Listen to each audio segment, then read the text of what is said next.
Hey everyone, today I'm Dr. Cortez. This is Dr. Cortez, and for our week 2 lesson for the course Technology in Teaching and Learning, PCK4, we're going to have another topic. Welcome sa ating second week, your journey for being a licensed professional teachers. So itong lesson natin today, understanding, we have two lessons actually. Understanding the 21st century learners, and the second one, the theories and principles in the use of technology-driven process. So once again, this is my name, Dr. Richard Cortez, and those are my credentials, my post nominal titles. Okay, so let's jump into the lesson. So let us start with the topics to be covered. Topic number 1, characteristics of 21st century learners, the P21 framework. Number 3, we're going to talk about the Edgar Dale's cone of experience. The fourth one, the Jerome Bruner's 3-tiered model of learning. So we have only 4 topics for today. And so as you will know, the result of the board exam was released yesterday. So a good encouragement for you guys. Now we have a good national passing percentage. More than half of the takers hurdled the examination, 57% of the exam. So next exam maybe September 2025 or March 2026, you're going to dive right into the examination, and syempre, no, you're going to hurdle the examination. You're going to ace the examination. And after the topics to be covered, of course, we have the learning outcomes. Kasi ngayon guys, no, hindi na naka-center sa faculty, sa teachers yung learning, naka-center na sa mga students. So, student-centered na yung ating curriculum now. So instead of objectives ng teachers for the students, it is better to know na pagkatapos ng lesson, what are the students capable of doing? Ano yung kanilang pwedeng gawin? So the outcome. So outcome-based education tayo, the OBE. In compliance with the OBE, we have the learning outcomes.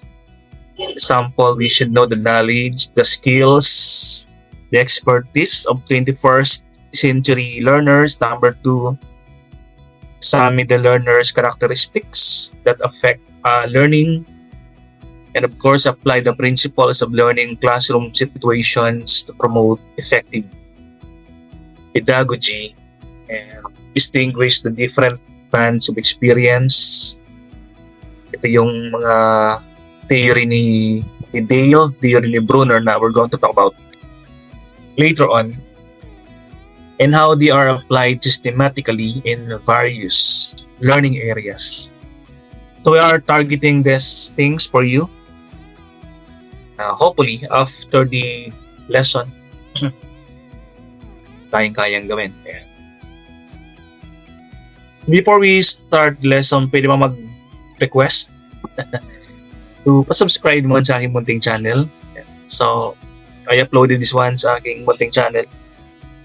And palambing naman to subscribe.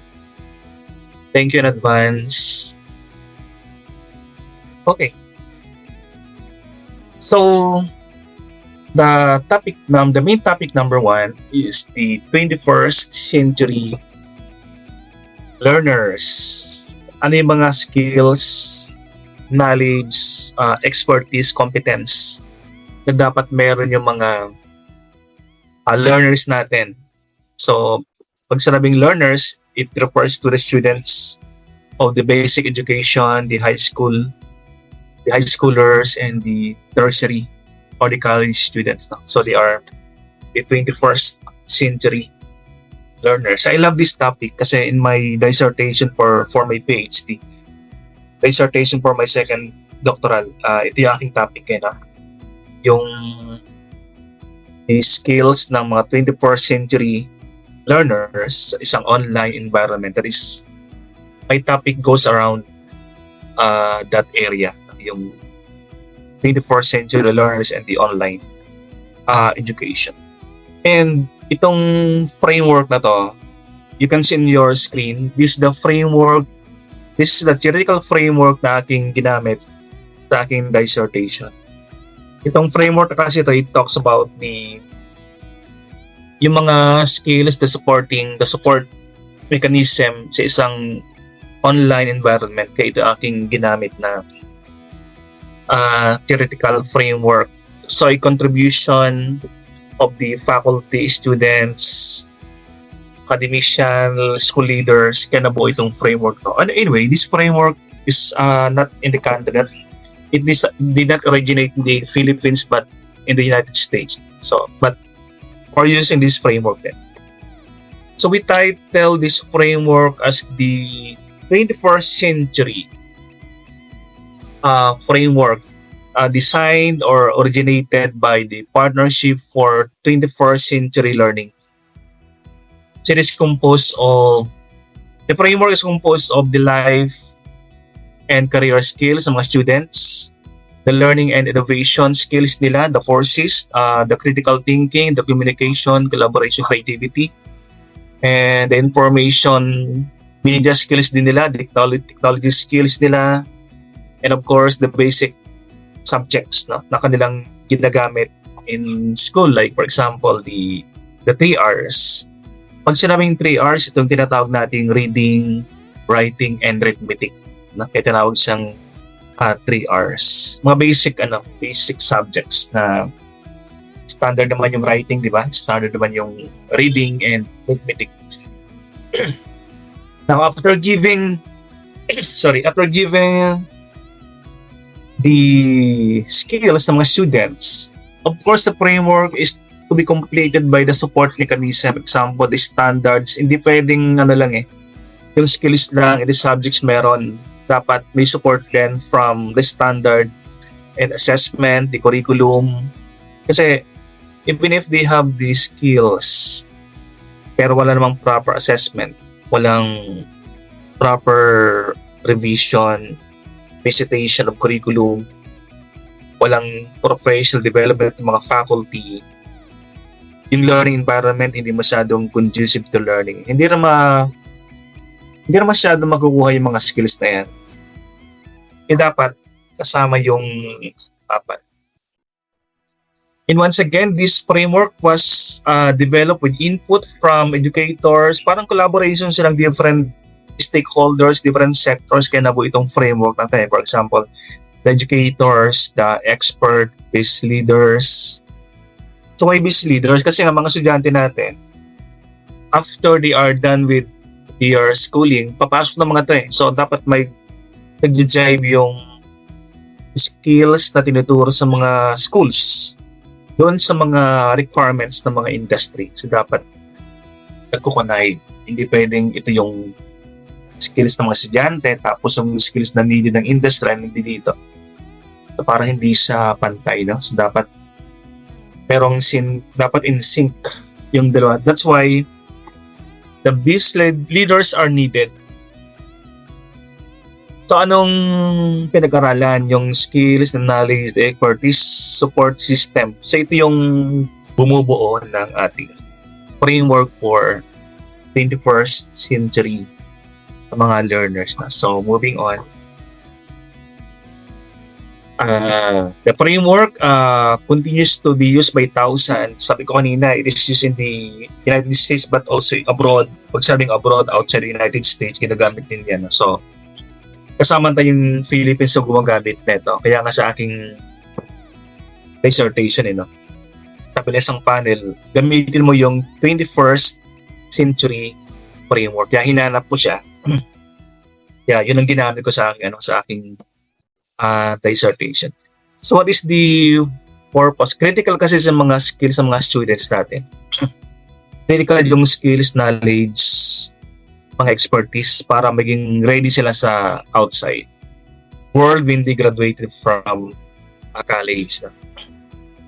Siyempre, hindi yung sabi ko kanina, the skills are not enough. Dapat constant revision of the standard, compliance with the standards, example, compliance with the CHED, the DepEd, compliance with the different accrediting body like the PAGCOA, the ALCOA, no?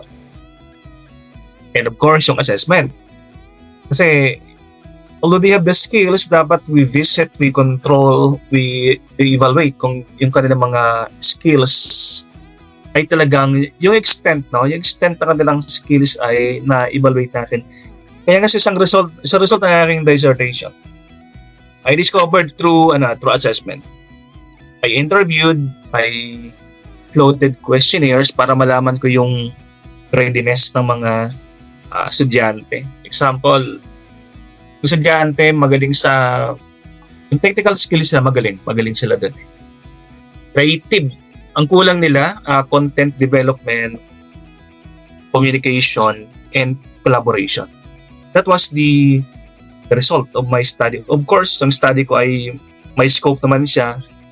I only interviewed students from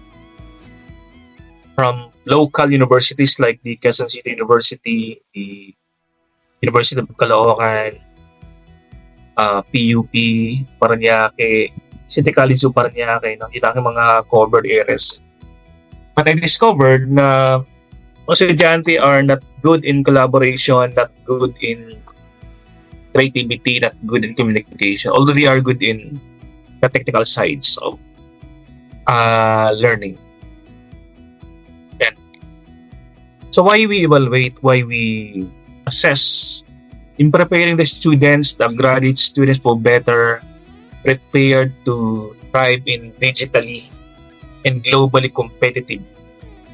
Or kawawa namang estudyanteng di ba, hindi masyadong digitally prepared and not globally competitive. So there is one reason kung bakit natin sila when it comes to creativity, communication, technical skills, collaboration. Yung ating tinitingnan sa kanila yung 4 na C's. Okay, so let's move on. So sa ating framework, although meron tayong the support mechanism, the core subjects, the 4 C's na. Yung mga key subjects din and the 21st century themes are also important. Of course, in addition to the 4 C's, collaboration, creativity, critical thinking, and communication, meron namang mga core subjects na dapat tayong tinitingnan. Pag sinabing core, itong mga hindi sa pala, that they are always given. For example, the students have the core subject, the key subjects like English, reading or language, tama natin ng arts. Ito yung sa reading, reading.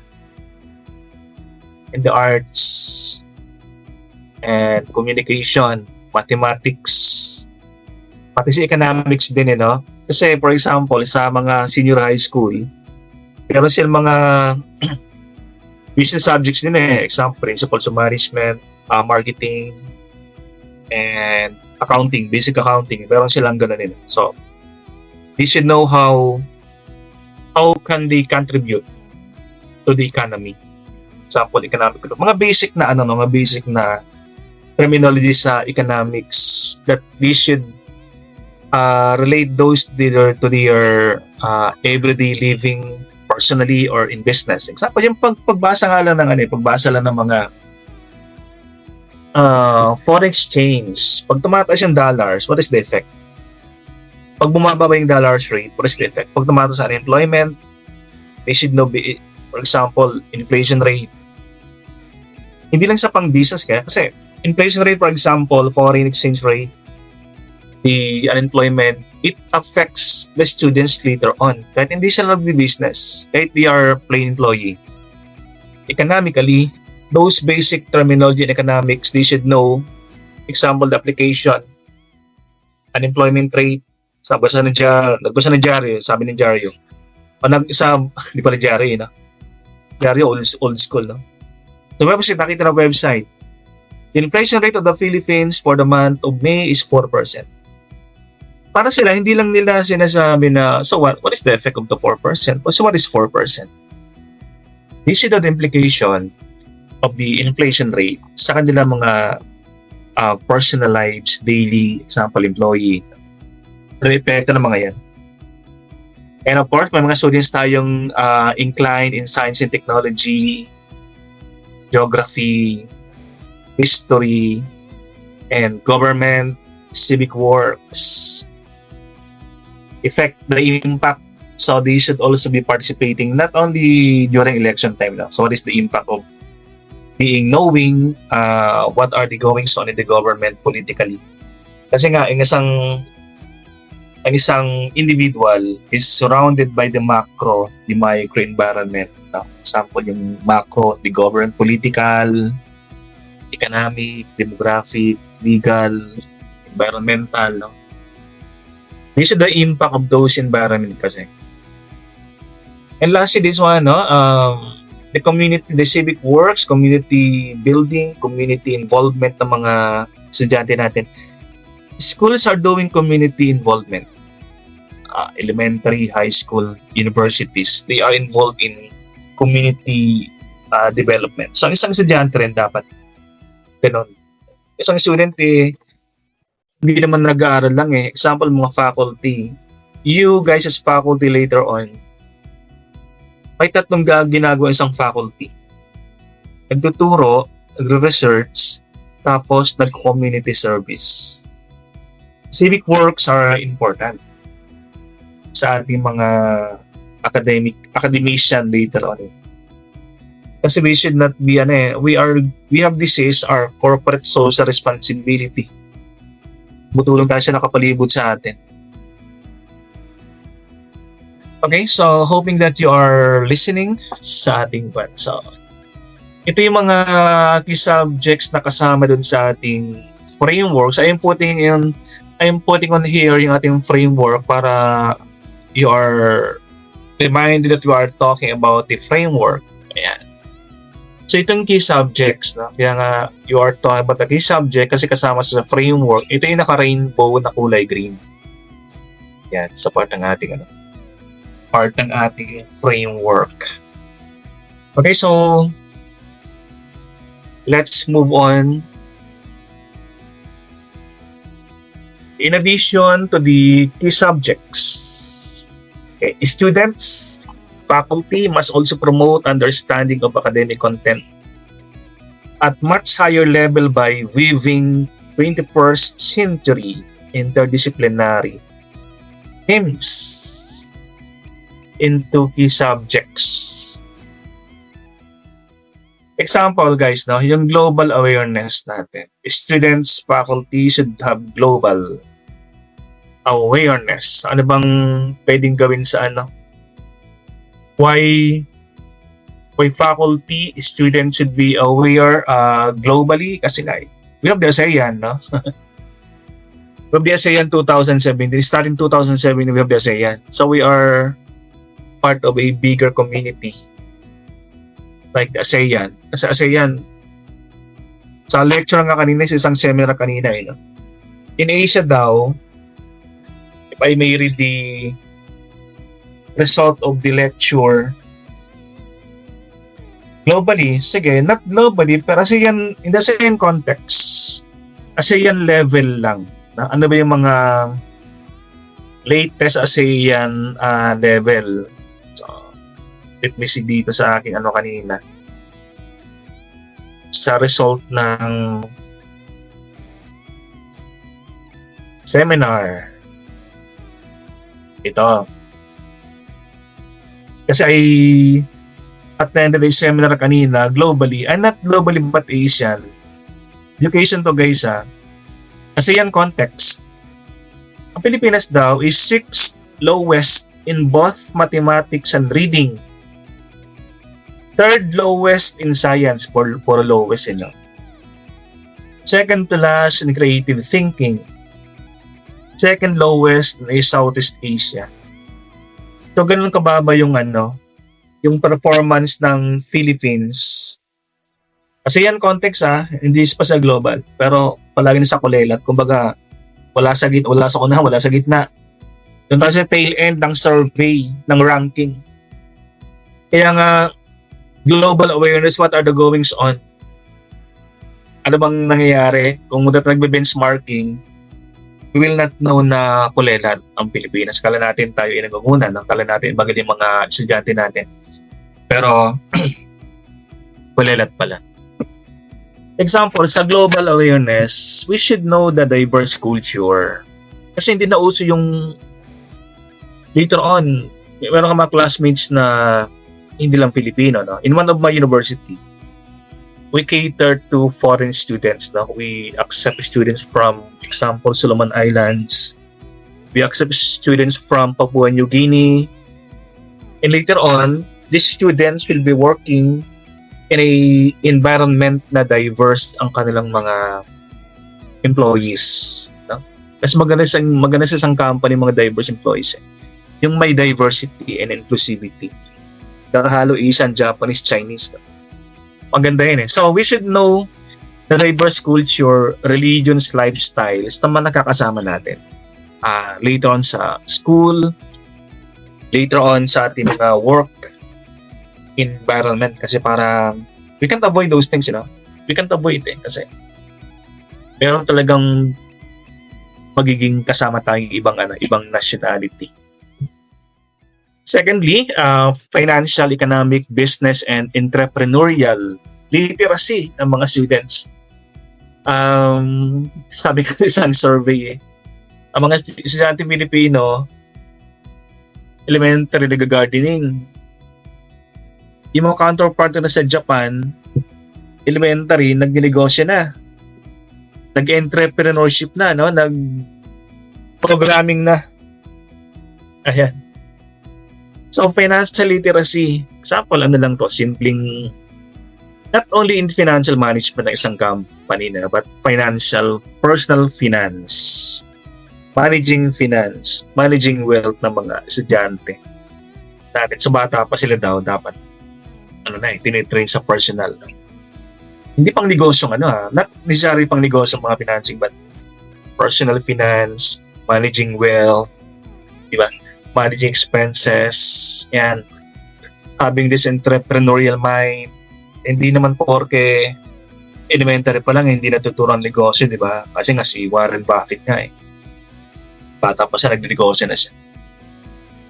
Economic, business and entrepreneurial literacy. For example, economic choices, personal economic choices, knowing, sabi ko economic environment. We should know the economic environment.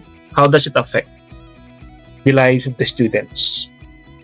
Business and entrepreneurial literacy. Magandang bata pa lang di ba sabi natin, wala namang employing yung mayaman by working 8 to 5. Diba? Kasi nga, in a survey, ang pinaka maraming milyonaryo, mga entrepreneurs. Wala kang makikitang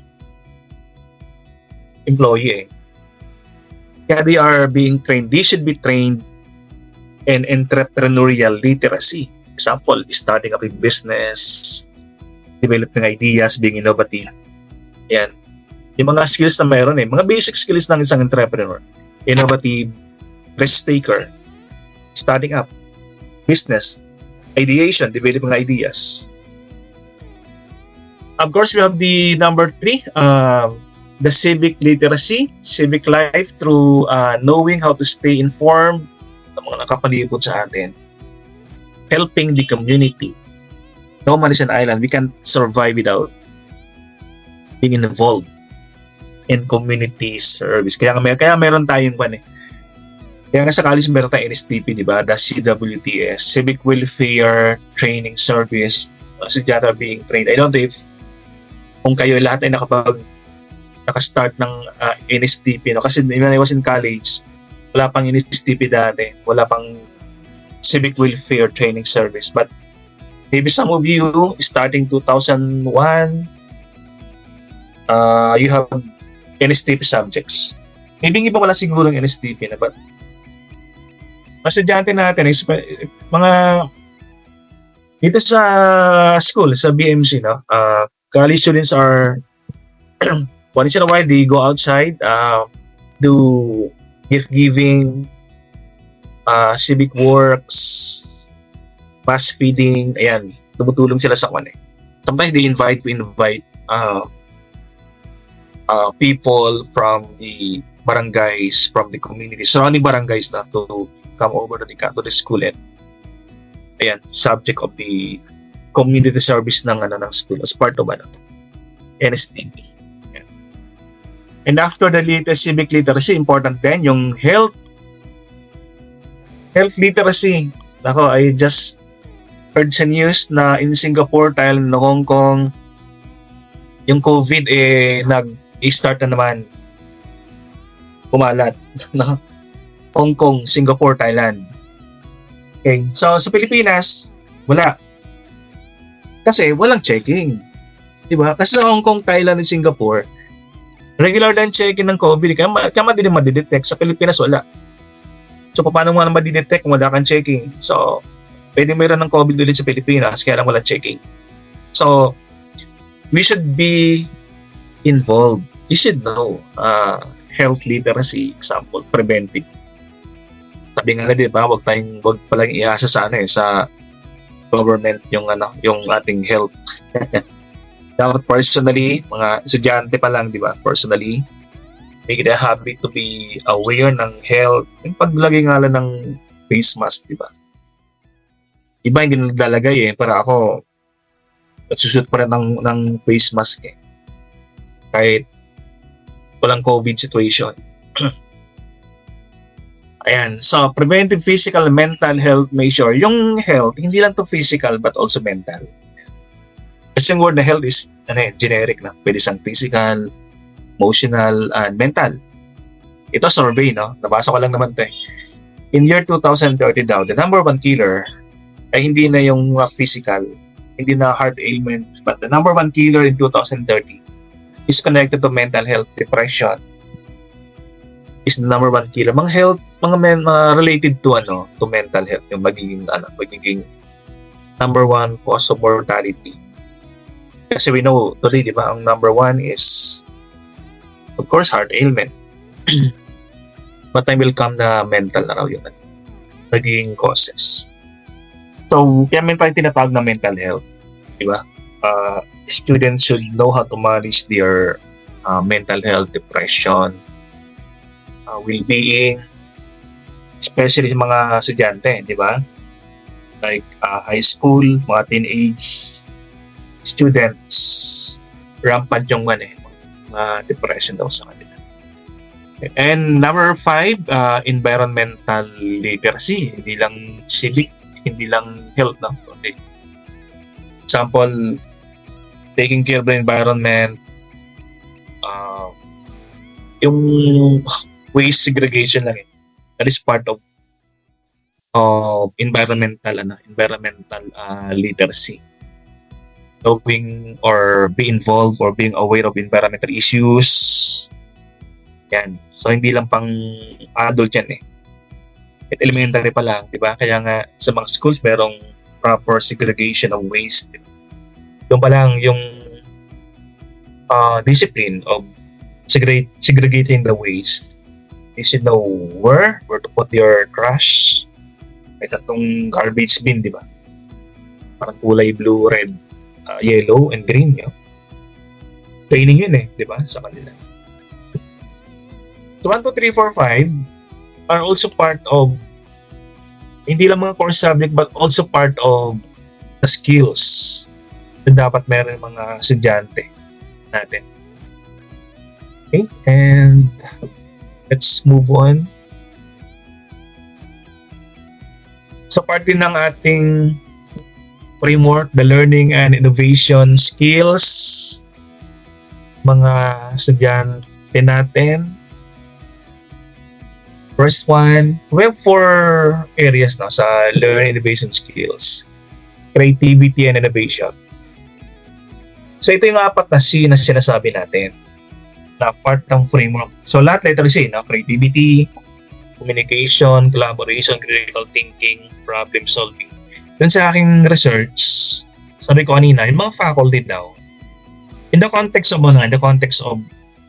government universities like UCU, University of Caloocan, isa, City College of Parañaque. Yung faculty daw, magaling dun sa letter C ng communication and critical thinking. Mga estudyante naman daw, mahina sa collaboration and creativity.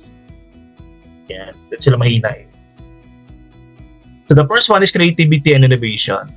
So, as part of the framework, students should know how to think creatively. Example, brainstorming. Mahina mga estudyante sa thinking, thinking, sa creativity thinking. Brainstorming kasi walang masyadong brainstorming mga estudyante daw. Because especially during the pandemic, no? Kasi sa bahay, so yung kailang collaboration and brainstorming skills ay hindi masyadong na-develop daw. And the creativity. Work creatively with the other persons. Magaling sila individually, but working creative with other people, since walang collaboration daw. Ayain, yan. They tend to work individually. Isabi natin, di ba, mas creative ka, you will surround yourself with creative persons. Parang 1 plus 1 is 3. Is synergy. Sabi ni Steve Jobs yan, if you want to be creative, you surround yourself with creative persons. Pag walang collaboration, ang creativity limited. Parang ikaw lang. Originality and inventiveness in work. Yung bang, ang innovation hindi naman palaging you invent something, invent a product, no? Ang innovation, pwede kang be innovative in a process, in doing things. Example, sa companies, sa work mo sa school, di ba? Process, system. Innovation, you can apply innovation. You can apply creativity in doing something. That is the first letter C. Work creatively with the other person and think creatively and implement innovations. In 2016, President Duterte passed the bill or law, the Innovative Act of 2016 yata, no? Sabi ng act yan, companies are being encouraged to be creative or to be innovative. Ibig sabihin, encouraged to apply innovation sa kanilang mga ginagawa. Okay, number 2, the second C, no? Critical thinking and problem solving skills ng mga estudyante. So, ito naman yung analyze. Pag sinabi natin critical thinking, hindi lang ikaw nag-iisip ng sorry for pag sinabing critical thinking, you're not just accepting yung suggestions ng kung may nakita kang something, you're not just accepting. Kasi pag sinabi ng critical thinking, mas malalim yan. Process of involved actively analyzing, evaluating information to form well-reasoned judgment and make informed decisions. You're not just simply accepting information at face value. You think beyond. You think outside the box. Pag mayroong information, don't be superficial na kung ano nakita mo lang. Hindi ka nag-judge kung ano nakita mo. You go deeper. Pag sinabi natin critical thinking, and problem solving. Bang you analyze, evaluate all the what is beyond, what is below, what is the underlying concept ng isang info bago ka mag-decide on something.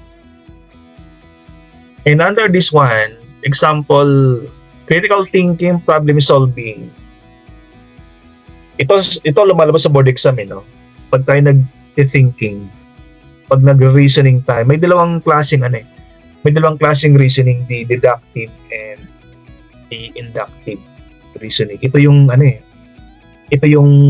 lumalabas, I can recall, lumabas sa board exam to, no? Mga deductive reasoning versus inductive reasoning. Pag sinabi ko sa deductive reasoning, you start with a general principle. And based on the general principle, hinahanap mo yung specific. Yan nga sa tinawag na deductive reasoning. Pag sinabi namang na inductive reasoning, you start with the specific. Based on that, you think of the general concept. So, pag deductive, broad, tapos you zero into the details, deductive yan. Pag sinabing inductive, you start with the details, then you generalize. That is the inductive reasoning. Lumabas sa board exam yan, I can recall, no? That is part of the review, no? Mga reasoning parang sa Prof Ed siya lumalabas. Ganung mga line of questioning. Yan. So part din nating critical thinking, problem solving, analyze and evaluate evidence, arguments. Diba? Parang before deciding, iniipon muna lahat ng mga related arguments, evidence, claims, belief before you decide on something. Yan. Kaya sabi na hindi superficial pag sabing critical thinking. Or then dito, interpret information and draw conclusion based on the best analysis. Pag sinabing critical thinking. And the next one, pag sinabing problem solving naman, as part of being innovative, you are not just rely on the conventional way of solving problems. Conventional versus innovative. So pag meron kang innovative ways of solving problems, instead of the example, no, ginagawa ko to sa mga when I was the dean of one university maybe 8 years ago, meron akong ginagamit na innovative way of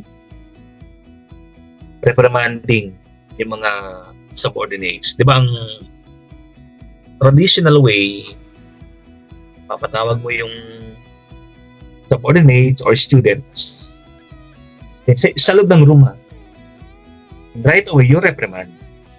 Pinapagalitan mo kagad. That is the normal way. The traditional way. The old school of doing something. So, meron akong innovative ways na ginagamit. Of course, this is not my own concept, no?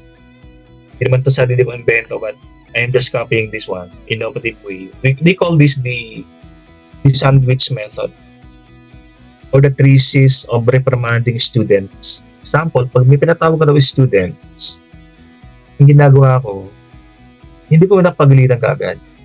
Ang utang ginagawa, pinupuri ko muna. Tapos may pumasok, oy, klase mo, mag-raise mo, okay naman. Parang ganun, no? You compliment. So the first C is compliment. Tatlong C ito kaya tinawag yan 3 C's or the sandwich method. Pinuri mo na. Din sa kalagitnaan, you will now reprimand. You will now confront. So compliment, then confront. So ang ginawa natin, pinuri mo muna, kinompliment, then iko-confront mo na sa ngayon doon sa kanyang maling ginawa. Sa pangatlong C, compliment ulit. Example, magtapos na kayo mag-reprimand, iko-compliment mo ulit siya. Pupurihin mo ulit. Kaya tinawag sandwich method Kumbaga, yung confronting na sandwich ng compliment sa una and compliment sa uli. Kaya tinawag sandwich method. So, hindi masyadong malakas ang impact kasi we are dealing with the students. Pag pinagalitan mo, you don't know. What is the impact sa kanya? Baka may gawing ano yan, may gawing masama. Diba? So, pag puro confront, yung impact mas malaki kaysa sandwich method. That is solving problem. Innovative ways of solving problems. Now, let's go to the letter C. O sabi ko kanina, mga learners natin, dun sa aking dissertation, learners are not good sa communication and collaboration. Magaling sila sa sa creativity, technical sides. Pero sa communication, hindi na sila masyadong magaling. In the context of my dissertation to in the context of my research to siyempre pag sinabi natin research, meron sa scope. Hindi naman lahat. Example, yung research ko focused on government school students, local government kasi. So, hindi sila private students. Mas scholar ng bayan sila government. So, under collaboration, the learners should articulate effectively using oral, written, and non-verbal communication. So, hindi lang, siguro magaling sa written. Sabi naman ni Gardner, di ba? Ito si Gardner naman. Si Gardner dumalabas sa board exam. The multi-intelligence theory of Gardner. May mga estudyante magaling sa verbal, magaling sa oral communication, sa written, sa verbal communication. Okay. So the students should not only be good in oral communication, not magaling din sa writing, sa written communication. So mga variety of forms, no? Now when it comes to, we are talking about technology, we can communicate through texting. Kumbaga, the students should know later on what is the best form of communication. Kasi may mga communication na maganda siyang i-transfer through emails. Yeah. So different verbal communication. So communications, siyempre pagpakuli tayo, ang communication natin to inform, diba? To instruct, to motivate yung mga estudyante natin, to persuade. Dapat magaling tayo dyan, no? Pag-motivate, instruct, to inform, to persuade mga estudyante natin. Ayan. So dapat meron tayong ganon. Mga estudyante natin meron din ganon dapat. Lateral communication. For example, communication with your classmates, with your peers, communication with your superiors, teachers. And the next one, students should know how to collaborate. Collaboration with the other person. Work effectively and respectfully with diverse teams. Yan. Kasi mga Pilipino, mga Pilipino, mahihain tayo Meron tayong hiya system. Kapag may ibang example, bagong classmates, bagong kasama sa work, employees, no? Mga Pilipino to much more if ibang lahi. So, nahiyatin makipag-collaborate. Yung mga estudyanteng students who are introvert. Yung bang they want to go solo. Diba? Reporting, sabi ni isa Sir, wag mo lang i-group sa wag mo i-group sa lalaki, sir. Pag wala, kahit solo na lang ako. Sometimes, may mga estudyanteng they don't want to collaborate with other persons kasi hindi lalaki, babae. Or meron sila mga, ang ginagawa ko, for example, reporting. Or reporting or grouping. I don't allow them to form their own group. Pag nag-form kasi mga yan, chances are, pipiliin nila yung mga kaibigan. Merong matitirang walang kagrupo. Kawawa naman. So ginagawa ko dyan, alphabetically para walang bias. May nag-request, sir, pwede bang i-group mo ako dun sa kaibigan ko? Hindi ko ginagawa yan. Kung sinong hindi mo ka-vibe, sumpa ang ginugrupo ko sa inyo. Kasi they should know collaborate. Hindi lang naman, kasi later pag nag-work ka na sa isang company, hindi mo nakasama yung kaibigan mo, di ba? bagong co-employees, bagong kasama ang makakatrabaho mo. So, students should know to collaborate with different types of personality. Gender, lalaki, babae, ibang section, di ka vibes, nako. Sa mga companies, ginagawa din namin yan, no? Kasi later on, collaboration, example, sa isang university ko, pag nag-team building kami, hindi magkaka-department, magkakasama sa isang room, iba-iba. Pag may activity, halo.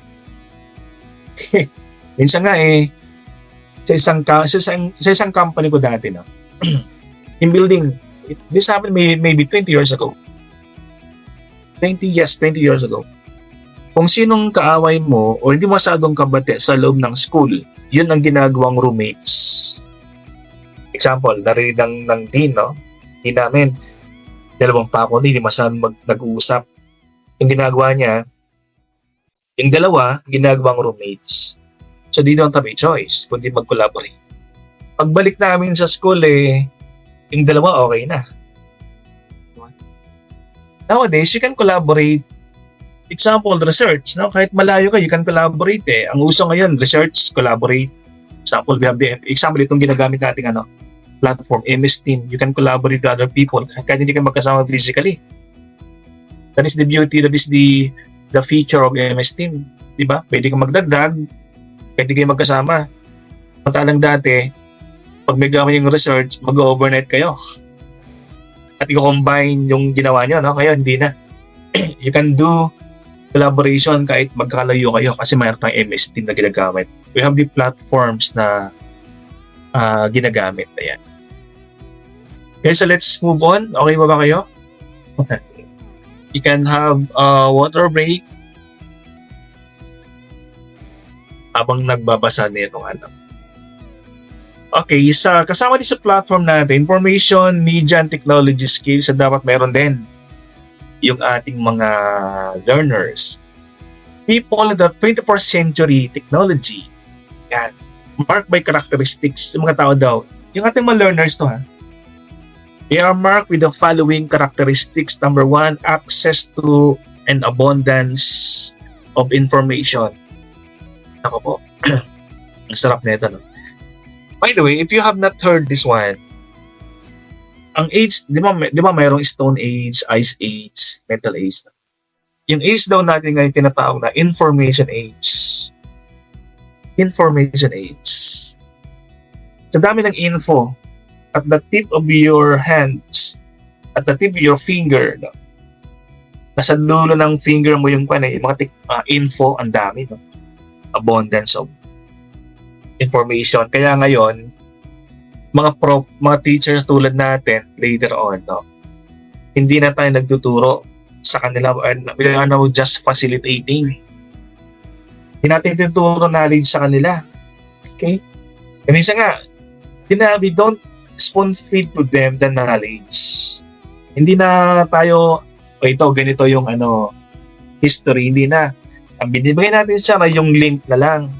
Kung saan magkikita yung info. Yung ating role, taga-facilitate na lang tayo. Hindi natin taga-bigyan ng knowledge.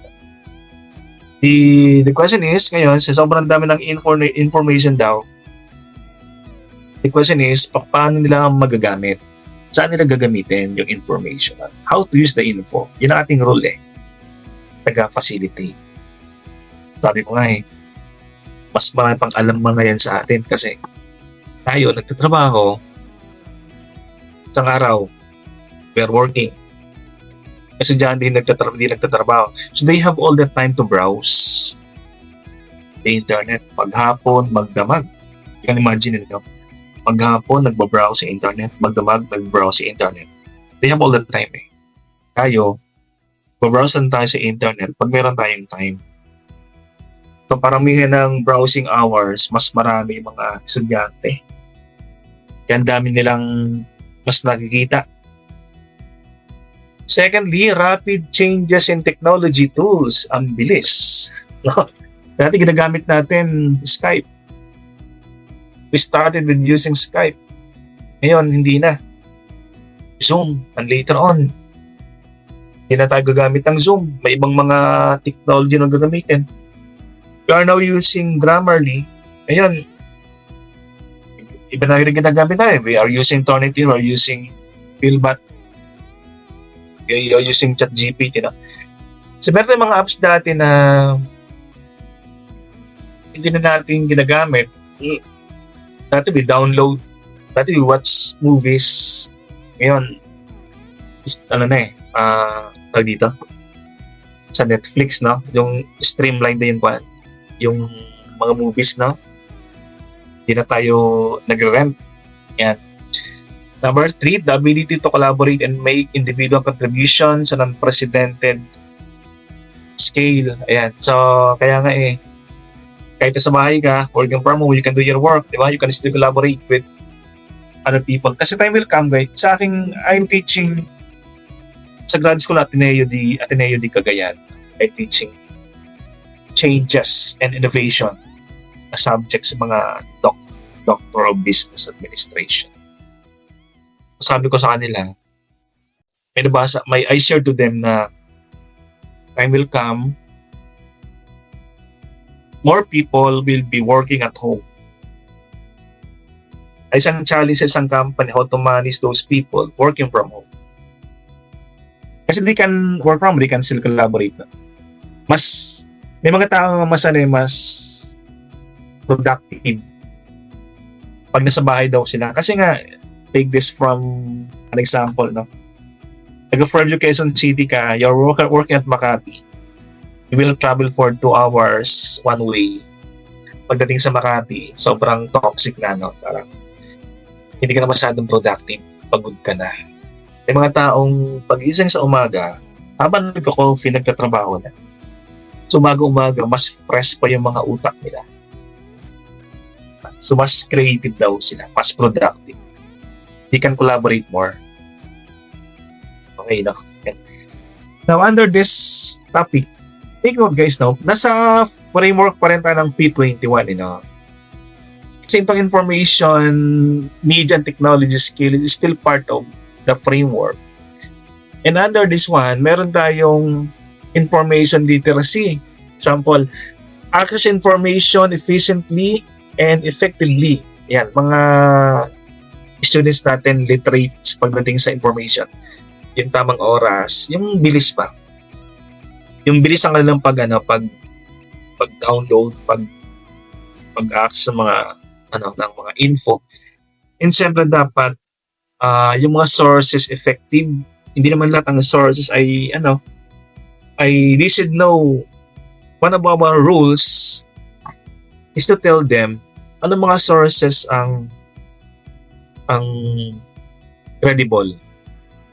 Example, Wikipedia dati hindi natin masyadong ginagamit na. Pero sabi ng isang speaker, dati Wikipedia as a source, dati hindi masyadong effective. Pero sabi ng isang speaker, it is now accepted ang Wikipedia as in citation sa mga research. Although Wikipedia can be edited, di ba? So pati di pa rin masyadong credible yung mga nakalagay sa Wikipedia. I don't know with you guys, no, kung you are relying on Wikipedia, pero ako I prefer mga sources na nasa journals. Kasi mga journals, mga research yan kaysa mga tulad ng mga sinishare ko sa inyo. I always hear from a research coming from a journal. Kasi nasa journal mas latest kaysa mga books, di ba? Number 2, media literacy. Learners should be literate hindi lang sa information but the media na ginagamit.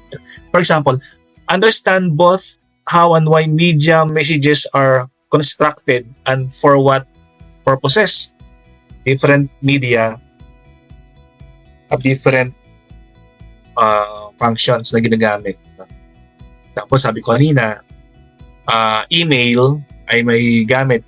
Of course, we don't use email sa lahat ng mga advertising natin. may gamit ang email no? Example, an email are only used if you want pag professional correspondence, email yung ginagamit natin Pero pang message na hindi naman masyadong professional looking, we can have messages na ginagamit. Okay, and also part ng media literacy, yung paggamit ethically ng mga media and communication. Example, understand and utilize the most appropriate media creation tools, characteristics, and convention. Yung cellphone, gamit ng cellphone, yung the cellphone, diba? Pwede mo gamitin, pero sometimes iba ginagamit siya unethically. Example, cyberbullying, di ba? Using cellphones in cyberbullying. Estudyante, I have students na resorted to cyberbullying na sila not know the consequence of their posting sa SOCMED. So she was accused of cyberbullying. The next one, the ICT literacy. So pag sinabi natin ICT, by the way, Information Communication Technology literacy. So under this one, applying technology effectively. Use technology as a tool to research, organize, evaluate, and communicate. Yan. So the beauty of researching today, hindi tulad ng when I got my first doctorate degree in 2017. 2017, my first doctoral. Nag-research ako dati, wala pa dating mga tools na ginagamit natin ngayon. Wala pang Grammarly, wala pang Philbot, wala pang ChatGPT, wala pang Rephraser. So mano-mano. Ngayon, pag nag-research sila, mga estudyante, pag rephrasing, di ba? Although they admit that the resources are coming from online, pero I always tell them to be ethical. Use rephrasing. You paraphrase sa mga online sources. Dati mano-mano, but now you can use Philbot, for example, in rephrasing. Hindi ko plagiarize. Right? So, pwedeng gamitin sa pag-organize ng mga assignment. Pag-evaluate, communicate information, magamit ng technology natin ngayon, di ba? Pag nasa online, pag nagpapa-quiz ako example, essay yung kasi pag online ang quiz, pag objective yan, ang quiz mo, magpapasahan lang ng yan. Ang daling hanapin sa example, identification. For multiple choice, itatype na sa GPT yan Alam nila yung sagot. Minsan nagpapaquiz ako ng estudyante, subjective, essay type. Ayan. Okay? Meron din, siyempre, essay type, they can always download from the internet, Halatang-halata yung mga essay na galing sa internet, minsan maganda magpa-exam, filling the blanks Yung magsusulat ka magsulat ka ng paragraph, tapos missing yung isang word. Yan. Minsan hindi nila hindi nila magawa. Parang ngayon, kahit accounting yung subject mo, nasa ChatGPT yung sagot Pag essay naman, they can always send. Anong sagot mo dyan? Papasa naman sa akin yung Kaya minsan pinapasulat ko, hindi ko pinapatype. Hindi typewritten yung yung aking mga essay type. Handwritten talagang pinapagawa. Kasi pag typewritten, pina-download nila sa internet tapos pinapasa sa mga kaibigan, then konting rephrasing. Ang ginagawa ko, handwritten. Pag handwritten kasi, although kahit galing na sa internet, at least nagsulat sila, at least kahit pa paano may naintindihan sila. Doon sa kanilang sinusulat. Pero pag downloaded, hindi na binabasa Pero pag pinasulat mo sa yellow pad, then take a screenshot ng inyong essay, then submit to me. So they are forced to write, and Kahit maliit lang, they could understand kahit kunti lang. Dun sa lang sinusulat. No? Okay, so let's move on sa ating next slide. Life and career skills. Ito mga soft skills na dapat meron yung mga estudyante natin. Hindi lang to mga cognitive, hindi lang to academic. Kundi life and career skills dapat meron din sila. Diba? Outside the school na mga skills nila. Okay? So hindi lang to paggawa ng content, kundi when they go outside the complex life and work environment, magtatrabaho na sila. Diba? Hindi lang kasi pag-graduate sa university, sometimes sa mga estudyante, pag-graduate ng senior high school, di na nag-university, tatrabaho kagad. So paglabas nila, outside the school, they will now be working. Ayan. So meron siyang work and life, career skills. Example, flexibility and adaptability. Adapt to varied rules, job responsibilities, schedules, and content. Kaya sabi ko, pag may klase maagang-maaga, like 7 o'clock in the morning, I'm very strict pagdating sa attendance. 7 o'clock, 7:15, nako, late ka na yan. Will be marked late na.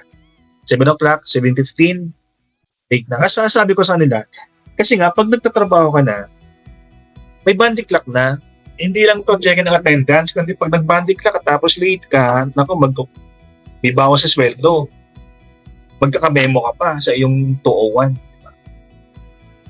So training yung yung checking the attendance, being punctual. Training sa kanila yan. May magpa-recitation. Sabi sa nila, itong recitation dito, this is training later on pag nagtatrabaho ka na. Kasi unang-una, pag graduate ka na, interview. Pag mahiya ka sa interview, mamaya yung interviewer, ang tinitingnan, the way communicate, mahihain ka. Sa school pa lang, recitation tayo. There is a training for your interview. Yan, being adaptable. Kung saan ka mapunta. And number 2, initiative and self-direction. Utilizing time and manage workload efficiently is part of disciplining. I can recall nung when I was working as an accountant in one company. Para maghapon ang gulo-gulo ng table ko. Sabi ka ng isang tao, you should know how to organize. Example, may time ka para maningil, may time ka, so parang hindi ka na mag-overtime. Hindi ako nag-overtime kasi hindi ko matapos. Sabi ng boss ko, may time ka ganito, parang hindi ka na mag-overtime. Kasi pag hindi mo nagawa, overtime mo talaga yan. So parang wala akong discipline sa work dati. Siyempre, binata ka mo. I did not have the self-direction dati. I don't know how to utilize time, manage time. Managing workload. Ayan. Number 3, social and cross-cultural skills. Ang mga learners natin, guys, dapat may cognitive presence. Ito yung at meron sang natutunan sa school cognitive presence, tapos emotional presence na binibigyan ng teachers, tapos yung mga social presence na binibigyan ng classmates. Yun ang tatlo yun. Kaya pag sinabi natin, pag traditional yan tatlo, cognitive, social, emotional. Now, pag online, ang kulang yung social presence. Kasi wala siya namang classmates na nagkakasalamuha. Number 3 natin, sa ating mga life and career skills, they are trained in socialization. Kasi sabi ni Maslow, ito si Maslow na naman, si Maslow, kasama na sa board exam to. Sabi ni Maslow, may 5 needs ang mga individuals. Siyempre, physiological needs pinakauna, safety and security, ang pangatlo, social needs. We cannot survive without social needs. So mga estudyante natin, later on, magtatrabaho ng mga yan sa Pilipinas and abroad. And social needs nila and cross-cultural skills should be honed right away habang sila nasa school pa. Hindi yung kinabukasan yung interview, ngayon ka mag-practice. Di ba maganda yung sa school pa lang, tinetrain na sila sa recitation para hindi masyadong mayain. Parang ka ng social needs and cross-cultural skills. Di ba? They should understand how to collaborate, communicate with different nationality. Iba-ibang, ito nga sa Pilipinas lang to taga-norte ay iba sa taga-south. Pero they should know how to understand yung mga classmates. How much more pag nagtrabaho na sila.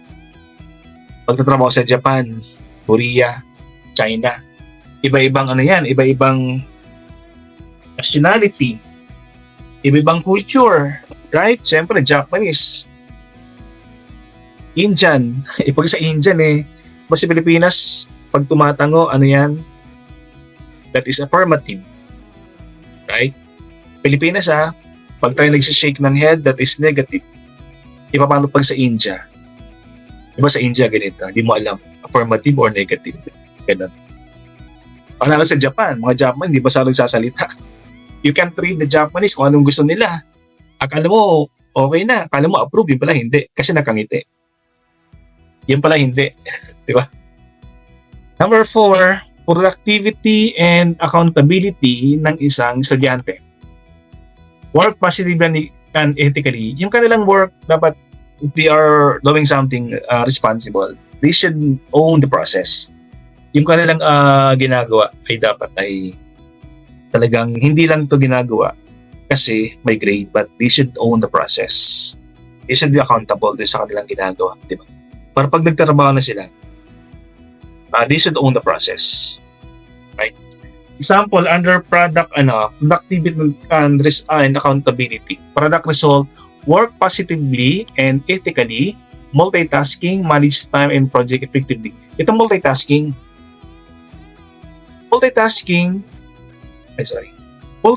now is rampant or popular, diba?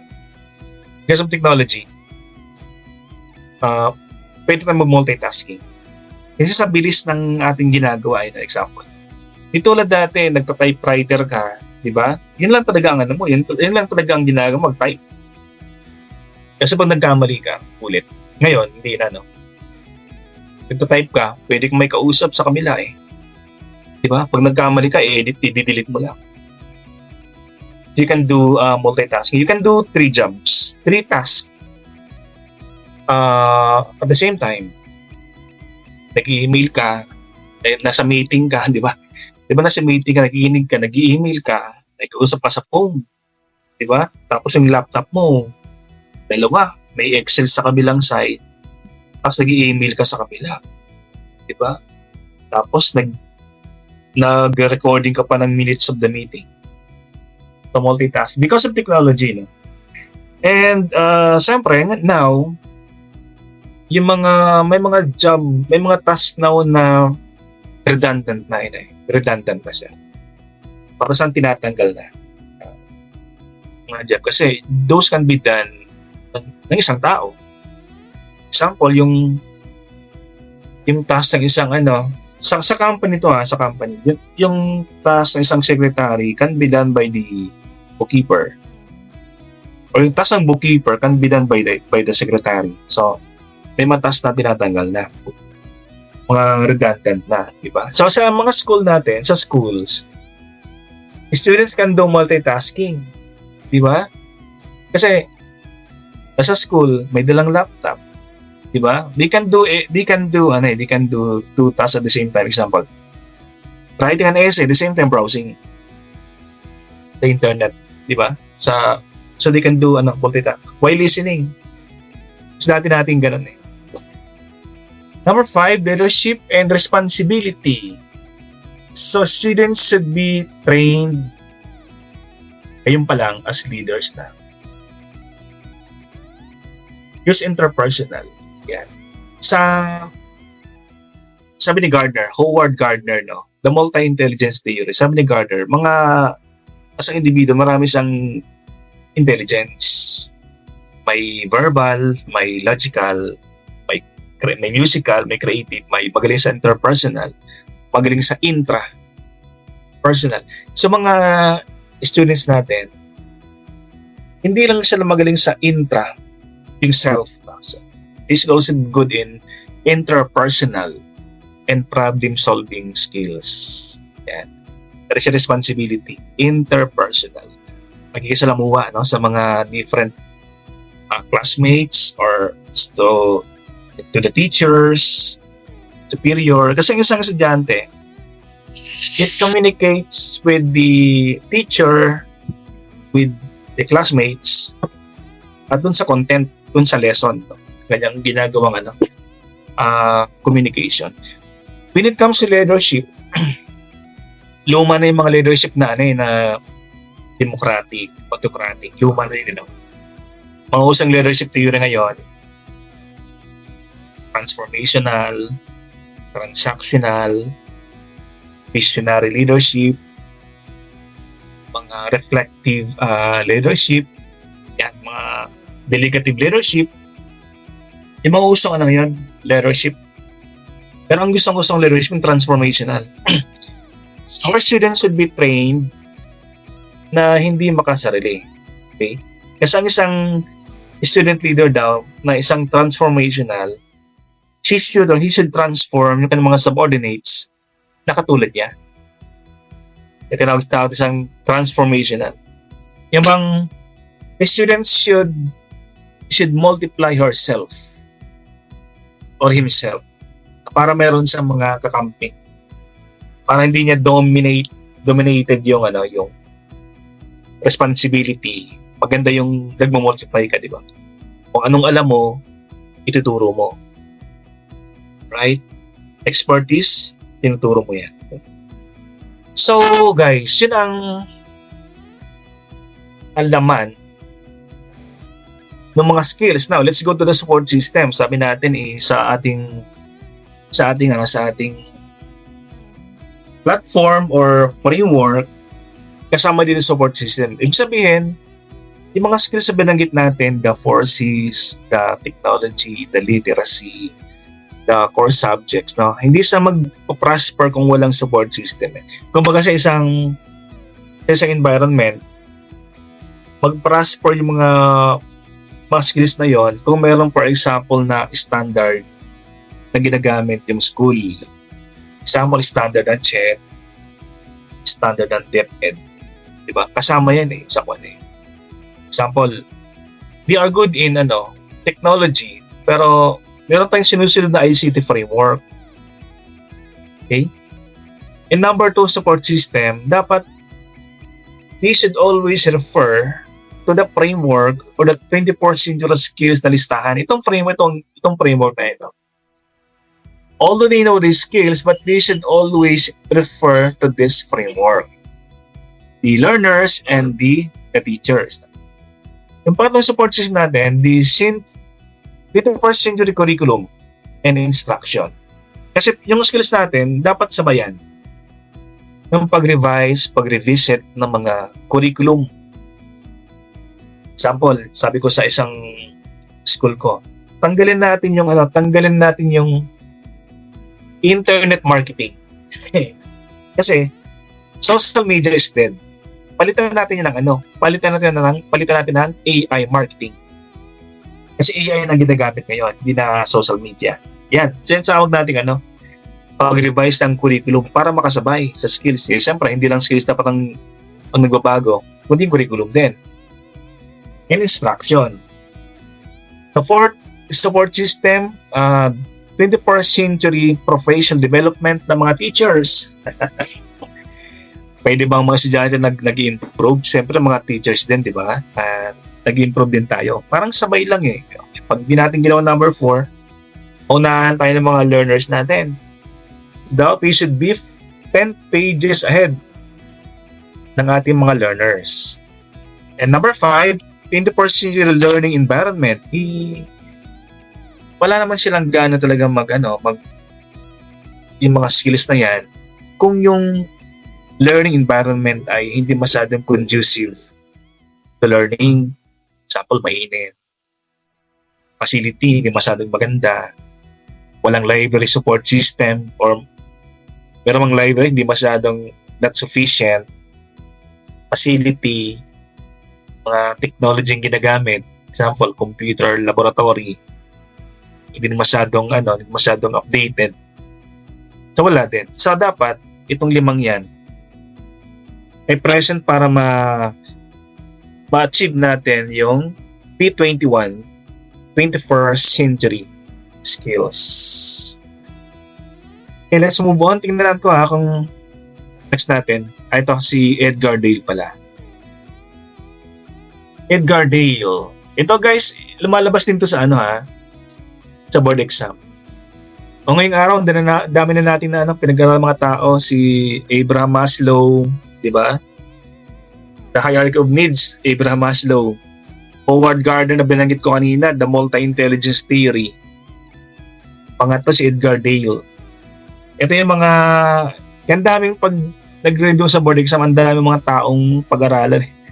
Si Gardner, si Edgar Dale, Sigmund Freud, Abraham Maslow. Yan, mga psychologists and educators na talagang mga foundation ng education. Anyway, si Edgar Dale, an educator, Edgar Dale often cited as the father of modern media and education. Yan, di ba technology tayo? Gumagamit ng mga visual, social media, or media of sa ating mga instruction. Example, projectors. No? Of course, hindi si Edgar Dale lang But many years ago, in 1946, introduced the cone of experience. Siya nag-study talaga paano ginagamit ang media sa education. Like, dati recordings, films showing. Dati yan. Ang 1946. Siyang nag-introduce ng ganitong mga concept. So, this is the father of modern media in education. Paggamit ng mga So, yung kanyang theory ngayon, we are going to focus on using different media. Pero unahin natin yung kanyang, depende rin, sabi kasi ni Edgar Dale, depende sa level ng ng estudyante kung anong gagamiting media sa instruction. Yan ang sabi niya pa.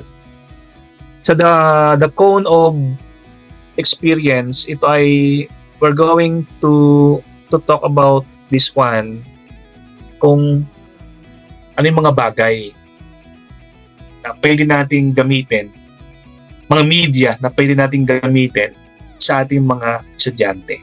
Kasi hindi lahat ng estudyante para-pareho ng level level na experience. Kaya meron siyang tinawag na cone. By the way, pag sinabing cone, ganun, di ba? Kaya inverted cone to.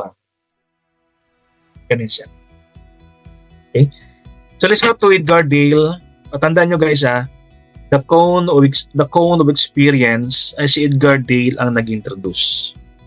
Yan, lumalabas. Edgar Dale, cone of experience.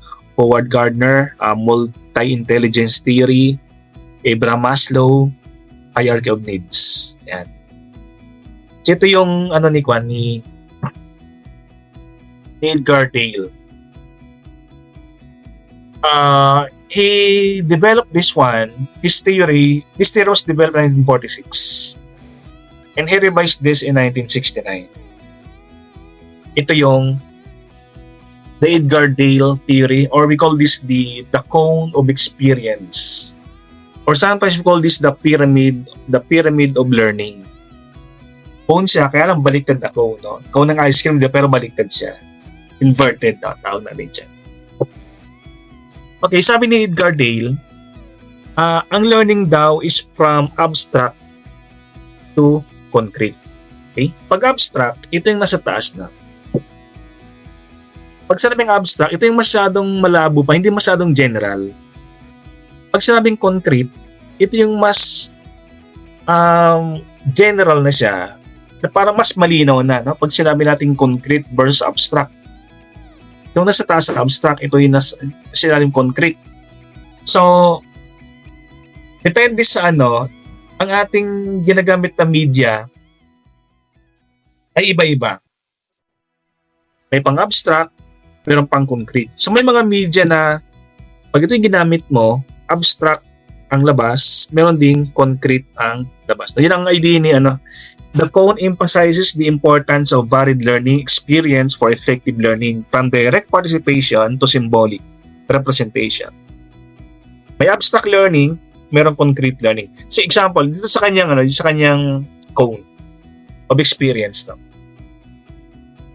Depende sa kasi ginagamit ng mga media, may mga impact sa ating mga learners. Example, 10% our learners will remember 10% of what you read.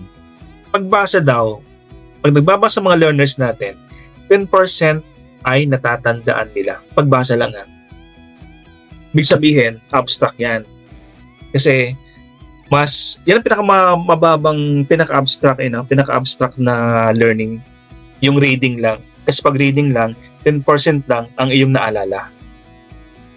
Okay? Samantalang pag narinig mo, 20% ay naalala. So, ibig sabihin, mas magandang nagkukwento ka, may mga learners na mas magandang kinakwento sa kanila kaysa binabasa nila. Kasi pag kinakwento sa kanila, 20% ay natatandaan nila. Right? Yung pangatlo, pag gumagamit ka raw ng images, yung pinakamababa, binabasa nila, di ba? Tapos pangalawa, narinig nila. Mas patindi yung pangatlo. Kasi yung pangatlo daw, pag may nakita silang image, 30% ay natatandaan nila pag image ko na nakikita. So, ibig sabihin guys, no, starting from the top, papunta sa ilalim, patindi ng patindi yung kanilang natatandaan. Okay? Yung pinakailalim, 90% ay matatanda ng mga estudyante kung sila mismo nagpe-perform o nagpe-present ng experiment. 90%. Ibig sabihin, pababa ng pababa, pag sila nagpag-simulated, pag-design collaborative, pag sila nagpa-participate, hands-on, mas natatanda nila yung knowledge or yung concept. Kaya sabi nabasa. So, ano implication natin sa ito? Mas magandang mga learners natin ay nagpa-participate or sila nagpe-perform doon sa experiment, for example. Kasi 90% ay matatandaan nila kaya sabi nabasa lang. Okay? Yan ang idea and theory ni Edgar Dale. Now, ito naman, application we can divide this one, yung cone of experience ni Edgar Dale, we can divide this into 3 major areas. Kasi di ba sabi kanina, he introduced this cone in 1946. But in 1969, ni-revise niya yung kanyang cone of experience. So in the last edition of Audiovisual Methods in Teaching 1969, he integrated categorized learning experience into 3 modes. Hinati niya na, in 1969, hinati niya na yung kanyang cone. Hinati niya na into symbolic experience. Pag sabi symbolic, learning through abstractions. Ito yung reading, hearing, and images. No? Yung pangalawa, iconic experience. It's being learning through observation. So pag na rinig lang nila, mas bababa. Pero pag ina-observe nila, mas matatandaan nila. Yung pangatlo, direct purposeful experience. Learning by doing. They can recall, mas na-absorb nila ng knowledge kung sila mismo ang gumagawa. Okay? So, ang hierarchy, pag pinapakinggan o nababasa, mahina ang retention. Pag ina-observe nila, medyo malakas ang retention. Pero pinakamalakas, pag sila mismo ang gumagawa. Direct purposeful experience. Yan ang idea ng cone of experience. So, itong pinapagawa natin sa mga estudyante natin. Hindi palagi pinapabasa natin sa kanila. Hindi palagi sila nag-observe lang, kundi ipagawa natin sa kanila. Para yung knowledge ay yung pag-embrace ng knowledge, retention ng knowledge mas matindi. Pag direct or concrete ang experience. Okay? So this one is from the research done by Lee and Reeves in 2007. Yeah. So I extracted this one from the research ni Lee and Reeves 2007. Okay, so ito ngayon sa ating teaching, proposed media cone obstruction. So anong application ng kay ni Dale Cone sa ating mga prop ngayon? Ito na, proposed multimedia cone of obstruction. So gagamitin natin daw, pag symbolic kasi, example, image, no? Mahina yung retention eh. Abstract lang yan. Pag sarang abstract, hindi masyadong malinaw. Diba? Ang symbol, gawin mong text para mas malinaw sa estudyante. Right? Pero pag text, mas malinaw daw pag narration ang ginagamit natin sa kanila. Then from narration, mas malinaw pag non-verbal audio yung naririnig. Okay? An image, an video. Pag video, mas malakas ang retention kaysa picture lang. Kaysa image lang. Video, no? Pero ang pinakamaganda, yung virtual reality na gagamitin natin sa kanila. Kumbaga, meron akong estudyante sa I have a student in my university, doctoral student to, no? Doctoral student. He proposed to me a LMS, Learning Management System, na virtual. Kumbaga, hindi ko susubukan, but he was explaining to me na yung kanyang LMS, yung estudyante parang papasok virtually sa isang room. For example, virtual university. Virtual university, no? Tapos ang mga estudyante, papasok kunwari sa gym, papasok sa canteen, papasok sa room. Yun ang ginagawa nila, no? As if, totoong university. Pero virtual lang siya. Parang virtual reality lang siya. Ganun nangyari sa kanya. So, iba siya sa mga elements ngayon na one-dimensional lang. But, masyado kasing mahal yung niya, kaya I was not able to propose sa university yung kanyang product. Yeah. So, siya, American, no? American, siya. Student pa sa doctoral. Anyway. At then, cone experience. So, ito, no? Yung verbal symbols. Ito yung kanyang hierarchy. Kumbaga, pag verbal symbol, mas abstract, hindi masyadong malinaw, no? Kumbaga, mga learners natin, hindi masyadong matututo pag verbal ang symbol. Example, sound lang yan eh. Okay? Na mas matututo siya pag visual symbol. Example, words or letters daw.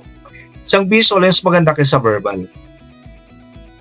Yung next level, medyo hindi na masyadong abstract kasi nga recordings na radio and pictures ang ginagamit dito, no?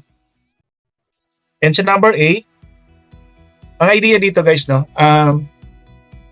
Ang motion pictures or educational TV ay mas magandang gamitin kaysa photo. Kasi ang photo is not moving. Ang recording, narinig mo lang siya. Ang radio, narinig mo lang siya. Pero pag motion picture, may sound, tapos mayroong motion, may images. No? So, mas maganda siyang gamitin. Sa video presentation, mas magandang gamitin kaysa radio presentation. And educational TV. Kaya nga sa mga elementary, di ba? Dati walang TV. I started schooling, walang TV talaga. No? Pero magandang gamitin kasi ngayon. May mga educational television, example, science. No? So, mas matututo ang mga estudyante. Then the next level, exhibits. Exhibits dito na. Exhibits, the 6th level of Dale's cone of experience.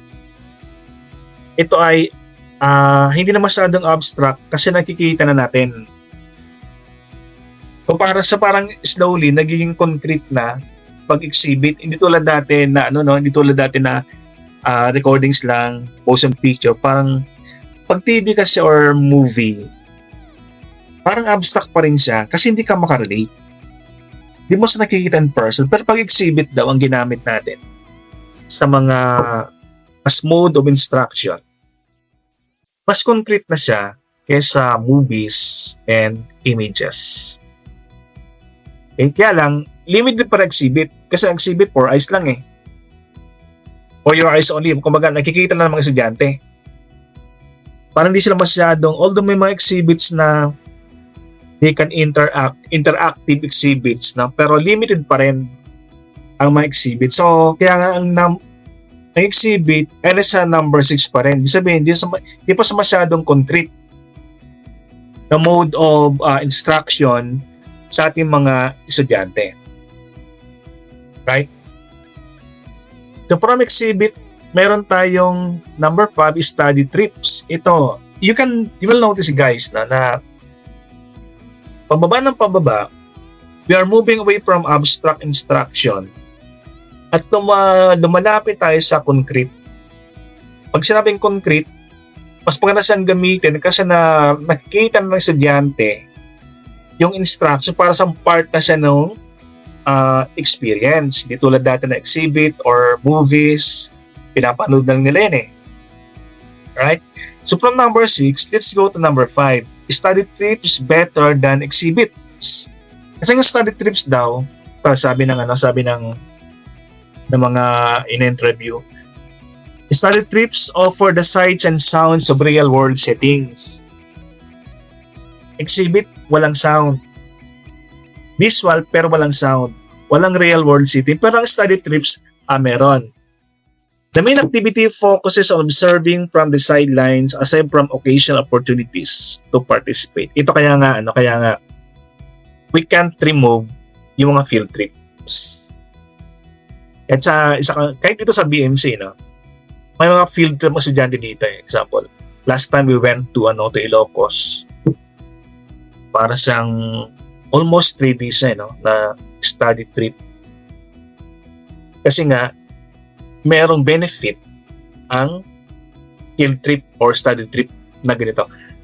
Although you will hear the negative sides in other schools now, you will hear those negatives sa mga other schools. Pero may benefit pa rin ang study trip. Kasi we should not confine the learnings inside the 4 corners of the rooms ng ating mga schools. We go outside. Kahit mga pagtate in one of my university. Di ba nga estudyante meron silang OJT. But in one of my universities, we also do this industry immersion. Kumbaga parang nag-OJT din kami as prof, as faculty sa industry. So what we do, we go outside, we visit. For example, in one company, I had this immersion for 1 week. So, ang ginawa ko, mag-observe lang ng kanilang marketing strategies, how they do the marketing. Yan, parang 1 week, puro half day ako dun eh. Kumbaga, we jive what we teach dun sa needs sa industry. What are the goings on sa mga industry? Para yung tuturo mo, or you will embed or inject dun sa lessons mo. Yung nangyari sa labas. That is why we have this industry immersion. Para nag-OJT na kami dun sa labas ng university. Nasa mga estudyante, study trips. Sa mga elementary, di ba? Example, I don't know if you have experienced this one that you go to Gardenia, to factories outside, then you learn how those companies are making their products, di ba? Or if mga subjects na NSTP, di ba? Rescue operation, you go to a fire tawag sa bombero, fire brigade department. Then you do actual observation of the goings on, the rescue, example, di ba? That is study trips, no? You go outside and you learn. Now, number 4, demonstration is higher than study trip. Kasi ang demonstration kasi, ang study trip, you are observing eh. Ang demo kasi, pinapakita talaga sa'yo how to do something. Example, first aid. First aid training.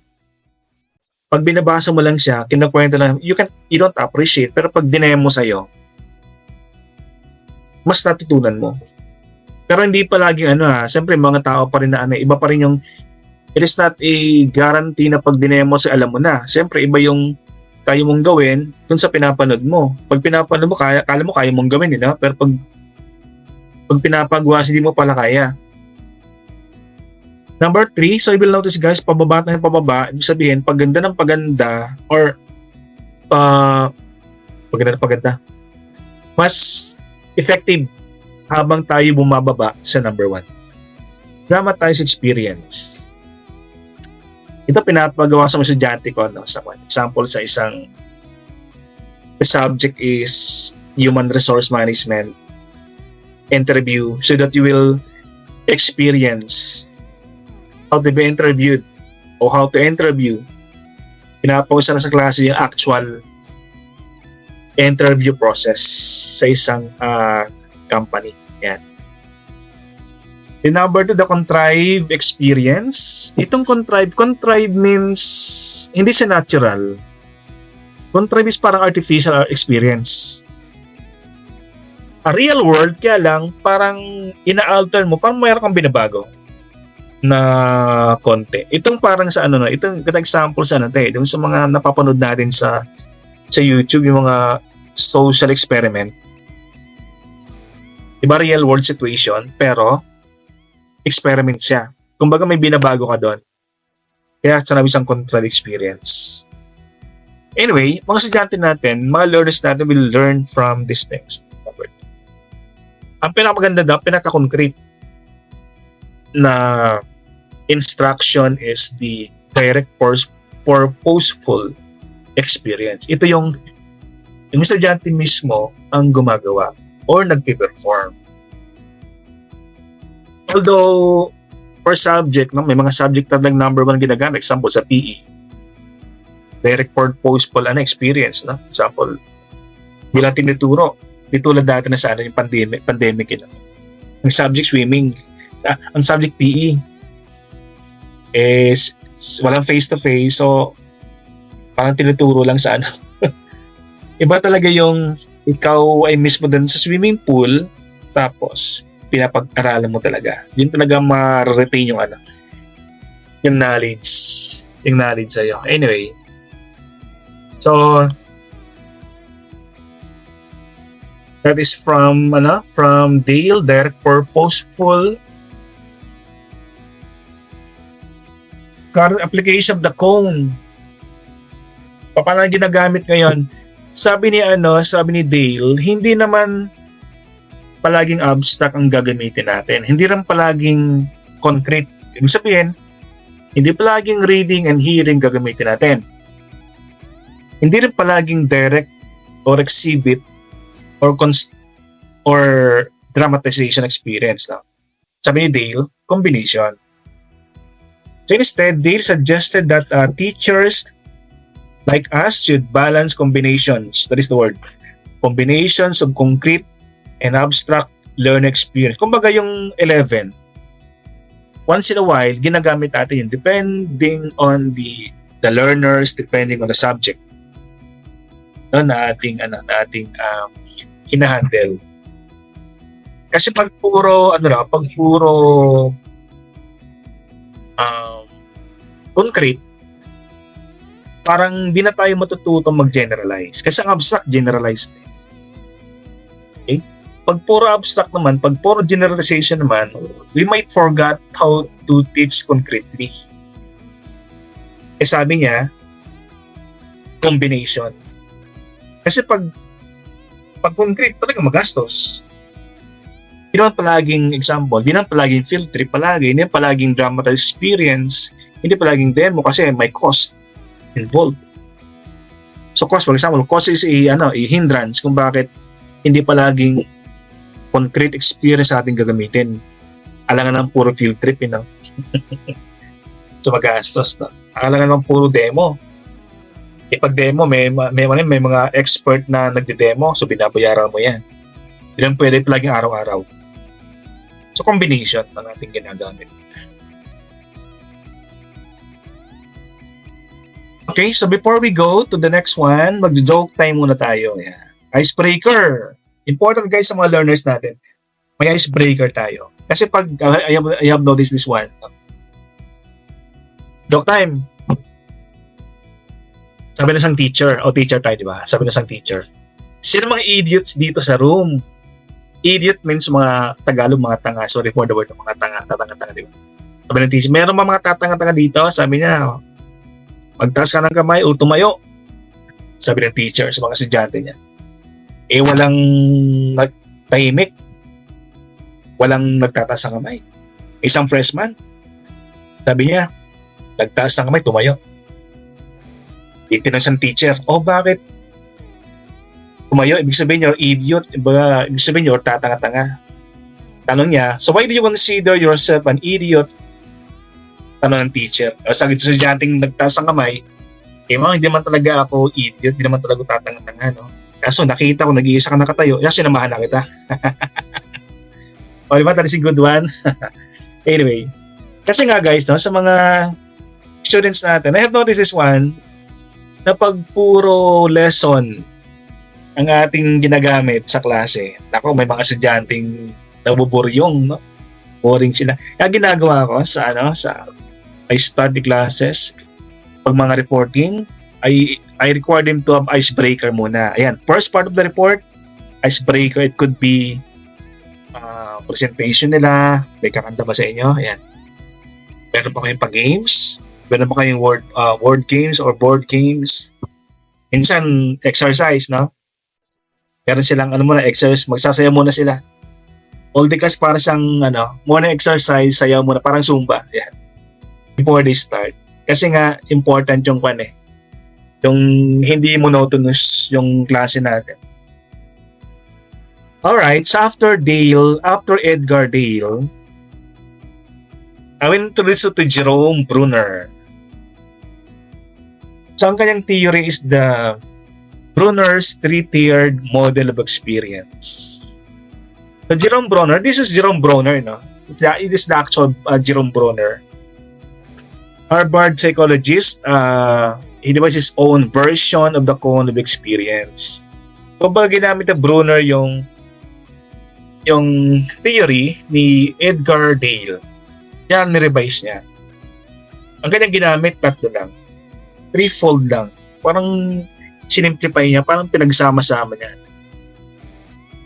Ang tawag niya sa threefold analysis of experience or the three-tiered model of experience. Where he points out that every area of knowledge can be presented and learned. Yung kanang kay Dale kanina, kay Edgar Dale, parang those can be presented daw, sabi ni Bruner, in three distinct steps as follows. Yun ang sabi ni Bruner. Unang-una, inactive. So ang learning daw, every area of knowledge can be presented and learned through inactive, ibig sabihin through action. Through a sequence of action. Matututunan mo through action. O pwede mo sang ituro through action. Kaya tinawag sa inactive. Yung pangalawa, knowledge can be learned and presented through iconic. Pag sa iconic, through a series of illustrations. Yung una, action, di ba, i-act mo. Yung pangalawa, i-illustrate mo para matutunan ng mga estudyante. Yung pangatlo, symbolic, through a series of symbols. Ayan. So, action, i-action mo yan, ha? Gagawin mo talaga. I-illustrate or i-demonstrate mo, or symbols. Siyempre, ang pinakamaganda dyan, inactive. Kasi yan, tinuturo mo through action. Kumbaga, ang pinakailalim dyan, the base is the inactive, yung gitna iconic, yung pinakamataas symbolic. Sabi niya na. So, what we have here is we simplified yung theory ni Edgar Taylor. Okay, unang-una. According to Brunner, children actively engage with learning in a way that corresponds to the level of their cognitive development. Pag sa cognitive, yung intelligence nila, So therefore, in order to maximize the learning experience, educators should focus on optimizing the mode of presentation rather than the content. So sabi ni, he argued, kapag nagtuturo tayo, hindi palagi yung content or laman ang ating tinuturo, but important din how we present. Kasi maganda ang content, kaya lang hindi ma-present ang maganda. So hindi rin sa magkukuha ng estudyante natin. So di mana we present. Yan ang kanyang theory. So Brunner believed that children can learn complex topics and then even adult learners can learn new concept. If the presentation method is arranged in 3 stages, inactive, iconic, and symbolic. Once again, pag inactive, ina-act. Pag iconic, ina-illustrate. Pag symbolic or using symbols. Yan, no? The first one, inactive representation. So first, we learn through inactive representation or hands-on. Pag sinabing inactive, we create, we perform, or hands-on action. This happens in hands-on experience, ideally with real-world applications like, ito yung example, pag mga PE, pwedeng ginagamit na ng inactive representation.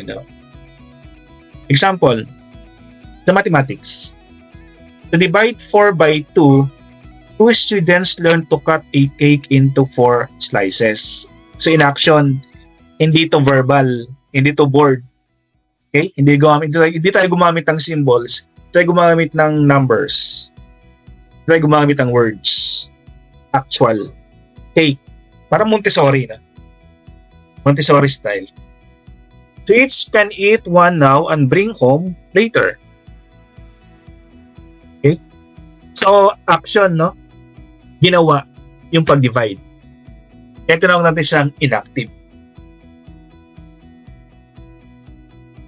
And the second one, iconic representation. Pacheck ko lang, meron bang viewers dyan?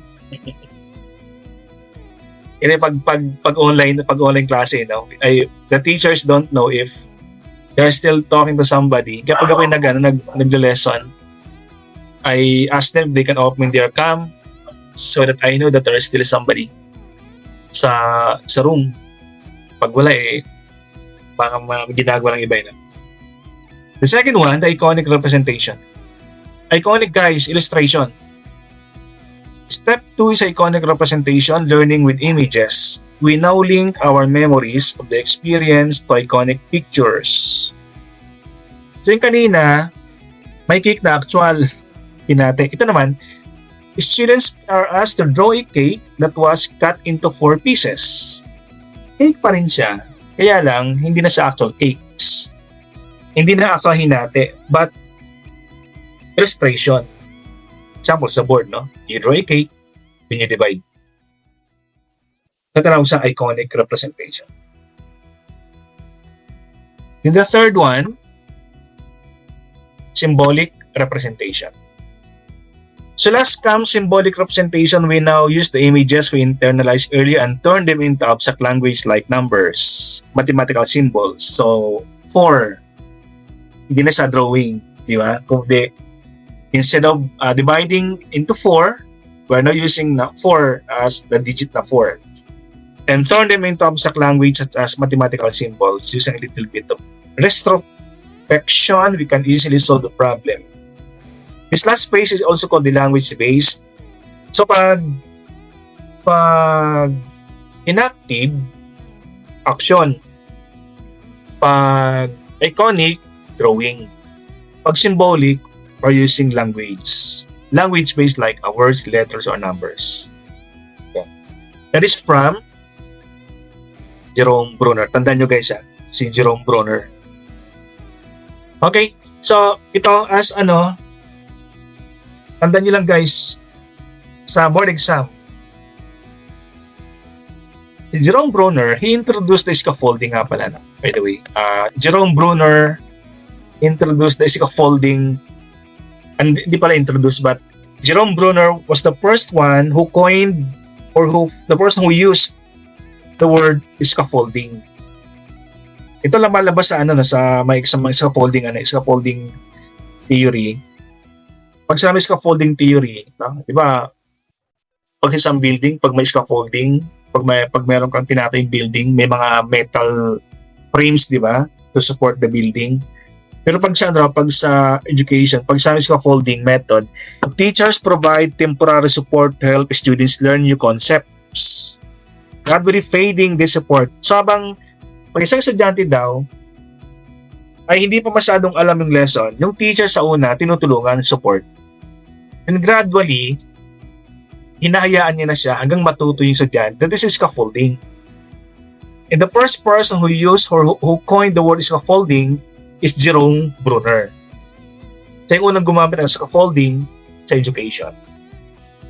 Kaya dito, remember this guys, mga itong tatlong to, lumalabas sa board exam kasi ito. Some of the first one, yan si Edgar Dale, ang kanyang theory, the cone of experience and the pyramid of learning. Jerome Bruner, kanyang theory, the three-tiered model of experience, yung inactive, iconic, and symbolic. Jerome Bruner is also the one who first used the word scaffolding in education. At siya rin yung theory of development. Jerome Bruner din yan. Now, sa scaffolding, ang talagang nag-generate, nag-theorize ang scaffolding ay si Lev Vygotsky. Si Lev Vygotsky is credited with the theory of scaffolding and the theory of cognitive development. Itong tatlo yan, lumalabas sa board exam. Right? So, remember those persons sa board exam. Okay, I know this one is my last slide for today. And for this week number 2, I have this activity number 2. So what are the different learning styles of students? So you can submit this one sa ating assignment, sa inyong assignment folders, sa inyong MS Team. Number 2, visit this link, Learning Styles Inventory. So ito yung link ng ito yung link niya. So it goes to this link, then click the Learning Style Inventory tab, bandang left side, upper left side. Okay. Then you answer lang. So that you will know yung inyong learning style inventory. Individual para malaman nyo yun.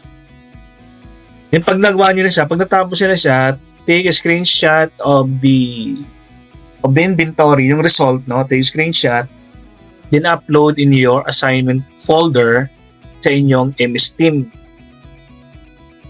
Alright? Yung number 1, and number 2, deadline is May 29. As usual, 11:59 PM ang deadline. So, anong date ngayon? Today is May 24, May 25, so May 29 ang deadline. Yung number 3 activity, di ba 3 oras tayo, no? Sa itong aking video, siguro wala pang 2 oras to, but you still have 1 hour to answer yung ating online quiz based on this video recording. You can take this quiz only today. Today is Sunday, di ba? Sunday. You can take this quiz until 5 PM. 5 PM ba? Or Anyway, we are not very strict sa sa oras, no. Basta ngayong araw na to. Example, meron kang errand, you are doing an errand. So, pwede namang kahit anong oras mamaya, alas 6, alas 7 ng gabi, alas 8 ng gabi, no? Basta you can do this today. Kung wala ka nang ginagawa. Pag nasarado siya, pag na-close, sabihin lang sa akin, "Sir, can I take the quiz?" I-open ko yung link ng quiz, no? Na ating online quiz. Okay, so I hope the instructions are clear for our activity number 2, and these are the resources that I used in the presentation. Okay, and with that one, I hope that you learned something, and that one, this has been Dr. Cortez signing off. Yan yung aking pangalan, Doc Rich. And before you exit, subscribe naman guys sa aking pating channel. Maraming salamat. And once again, this has been Dr. Cortez signing off. See you around, people. Bye everyone.